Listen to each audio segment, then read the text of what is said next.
Robin Gibb had always been the soul of the Bee Gees that no one fully understood. He wasn't the loudest, he wasn't the front man. But when he spoke, especially in those final hours, he said something to Barry Gibb that left a scar deeper than any stage could hide, not about the fame, not about the music, but about what had been lost between brothers. Some say it was an apology, others say it was a warning, and a few close to the family believe Robin's last words shattered Barry's heart in a way no microphone ever could, because when you lose your voice, you lose a part of your sound, but when you lose your brother, you lose your entire harmony. If you ever sang along to a Bee Gees song, if their harmonies meant something to you, then this is the story you've never heard, and one you'll never forget. Robin and Barry Gibb weren't just brothers, they were musical twins, separated by just a few years, but joined at the hip through melodies, family hardship, and an aching desire to be heard. They were born on the Isle of Man and raised in Manchester, 2 of 5 Gibb siblings. From an early age, they moved as one, singing in tight harmony, creating songs when most kids were still learning how to ride bikes. But even then, Robin was different. He had a piercing vibrato, a voice that sounded like heartbreak trapped in a teenager's throat. Sensitive, poetic, quietly explosive. Barry was the opposite, the natural leader, confident, charming, magnetic. From the beginning, Robin felt it, that pull, like he was being cast in someone else's spotlight. They shared bedrooms, microphones, and dreams. But as the spotlight grew brighter, so did the shadows between them. In 1969, at the height of their early fame, Robin Gibb quit the Bee Gees. It wasn't sudden, it wasn't random, it was personal. Publicly, they said it was over creative differences. Privately, it was something deeper, something that had been simmering for years.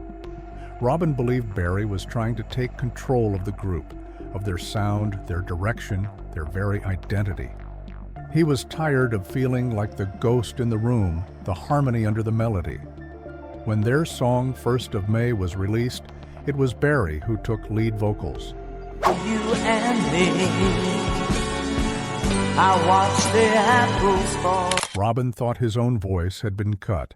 Some say he cried in the studio, others say he stormed out. But what's certain is this: Robin left. He launched a solo career, writing haunting songs like Saved by the Bell, which climbed the charts.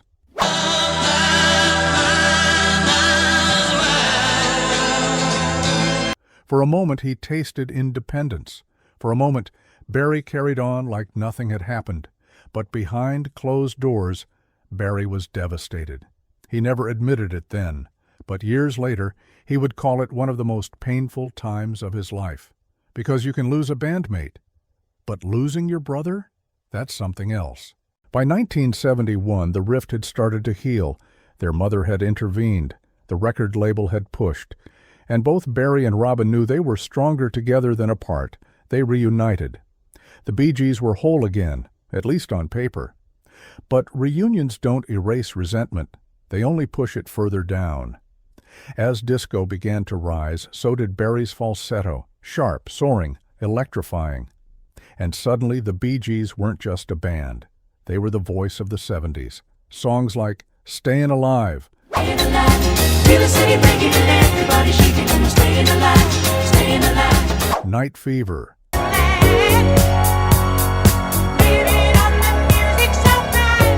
and More Than a Woman became global anthems.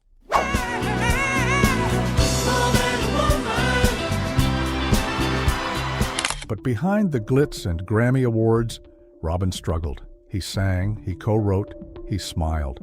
But it wasn't his voice that radio stations played. It wasn't his face on the album covers. In private moments, he confided in friends, "I don't feel needed. I feel ornamental." That quote never made it to magazines, but it stayed with people who heard it. Because Robin wasn't angry. He was hurt. In 2003, tragedy struck again. Maurice Gibb, the peacemaker, the glue between Barry and Robin, died suddenly from a twisted intestine. The loss shattered both of them. Maurice had always been the calming middle, the brother who made jokes, broke tension, and reminded them why they started this in the first place. Without him, the Bee Gees couldn't go on. Barry and Robin tried solo projects again, but neither could capture the magic, because the magic was always in the three, and with one gone, the harmony was broken. Robin began to fade, not publicly. He still performed, smiled, gave interviews. But in his personal life, he began writing darker songs, private journals, bitterness tinged with nostalgia. And then, quietly, he started getting sick. By 2011, the weight loss was undeniable. Robin's bones were visible through his suits. His once confident voice cracked during interviews. The diagnosis, liver and colon cancer. It had spread. It was terminal. When Barry heard, he dropped everything. The old arguments meant nothing. The music meant nothing. He boarded a flight and went straight to Robin's bedside. There was no media, no cameras, just two brothers, now in their 60s, staring down everything they never said. Barry stayed for hours, then days, then weeks. He would later say, "I wanted him to know that I still needed him, that I always had." But by then, Robin was slipping.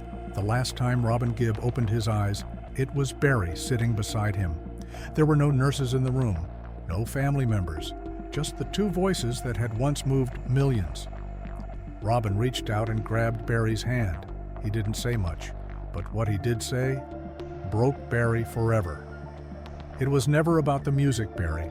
It was about feeling seen. Barry stared at him. Tears filled his eyes. And then Robin closed his. That was the last time they spoke. After Robin passed in May 2012, the world mourned. But Barry Gibb disappeared. He canceled interviews, declined shows. For weeks, no one saw or heard from him. He later admitted, "I didn't want to be here anymore, not in music, not even in the world."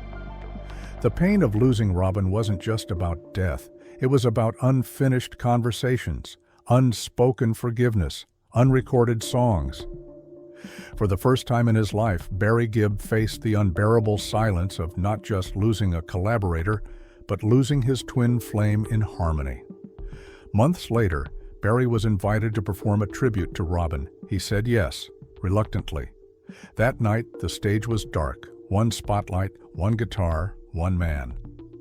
As the opening chords of "I Started a Joke" played, Barry began to sing. But something cracked. Midway through the first verse, he stopped. The audience thought it was technical.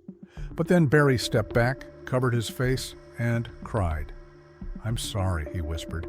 "I can't do it without him." It wasn't a performance. It was a man publicly grieving the other half of his sound.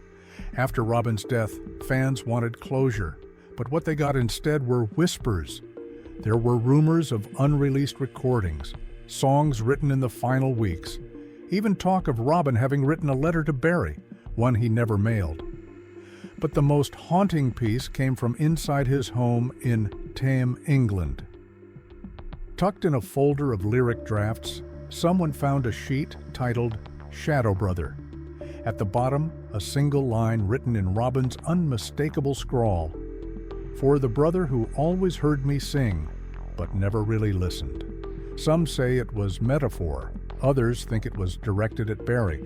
But Barry, he never commented. He simply said, "Robin always had a way with words, even when they hurt." As the tributes poured in behind the scenes, Robin's estate grew tense.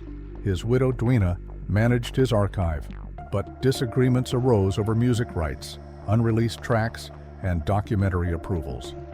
Some insiders say Barry wanted certain recordings buried. Others say he didn't want to touch any of it, emotionally paralyzed, and still, the world waited. Would Barry release a posthumous Bee Gees album? Would he finish Robin's last songs? But year after year, he said no. The pain was too raw, the music too sacred. It wouldn't be a Bee Gees song, he told one interviewer. It would be a ghost. In 2017, Barry Gibb released his solo album, In the Now. It was his first in decades, and the first without his brothers. Every lyric was personal, every chord steeped in grief. But it was during an interview on British radio that he finally said what fans had long suspected. "I didn't understand Robin the way I should have. I thought he was okay because he showed up. I didn't realize how invisible he felt until it was too late." The host asked, "If you could say one more thing to him?" Barry paused for 10 seconds, then whispered, "I'm sorry I took the lead when I should have stood beside you." In 2021, Barry Gibb flew to Redcliffe, Australia, the childhood home of the Bee Gees, for the unveiling of a statue in honor of the brothers. It showed them as young boys, barefoot, guitars in hand, staring off into their future. Barry stood beside it alone. As photographers shouted, he didn't pose. As reporters begged for a quote, he didn't speak. Instead, he stepped forward, touched the bronze shoulder of Robin's statue, and closed his eyes. He whispered something, lips barely moving, then turned and walked away. That moment, caught on a shaky fan video, has since been viewed over 8 million times. No words, no sound, just a brother saying goodbye. Robin Gibb wasn't just a Bee Gee. He wasn't just the guy in the middle. He was the ghostly echo in every chorus, the vibrato that made "I Started a Joke" feel like a funeral for innocence. He was the emotion under the beat, the sorrow beneath the disco, the storyteller hiding behind the mirror balls.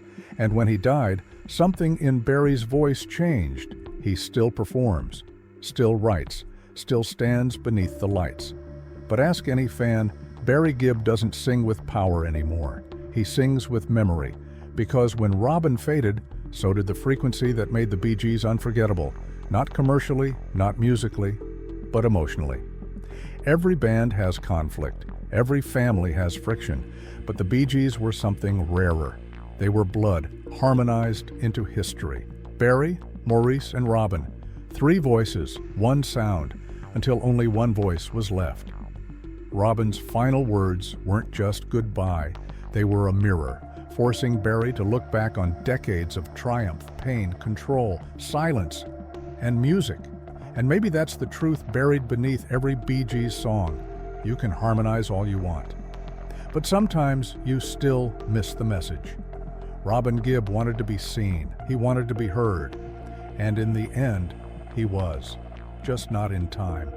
Years after Robin passed, Barry Gibb received a quiet invitation, not from a label, not from a journalist, but from a group of lifelong Bee Gees fans who had held onto the music through every era, from vinyl to cassette, from CD to Spotify.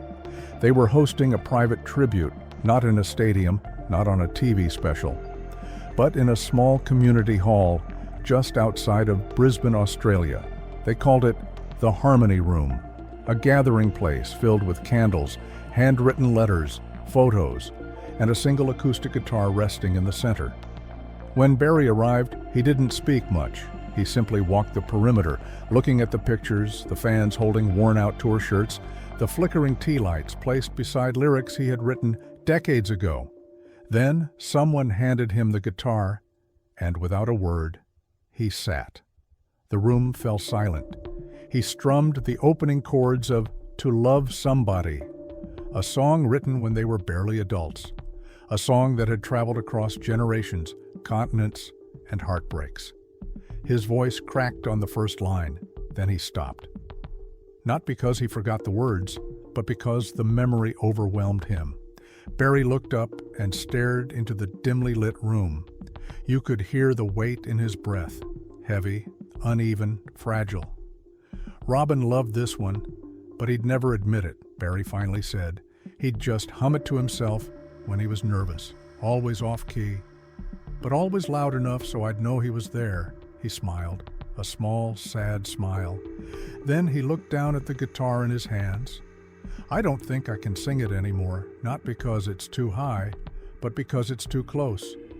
He gently placed the guitar back in its stand. Not a single note more. No applause, no cell phones, no encore, just silence. The kind of silence that only comes after something true has been said. He stood up slowly, walking past the candles, past the fans who had grown old with him, past the photographs of 3 young brothers who once dreamed of being heard.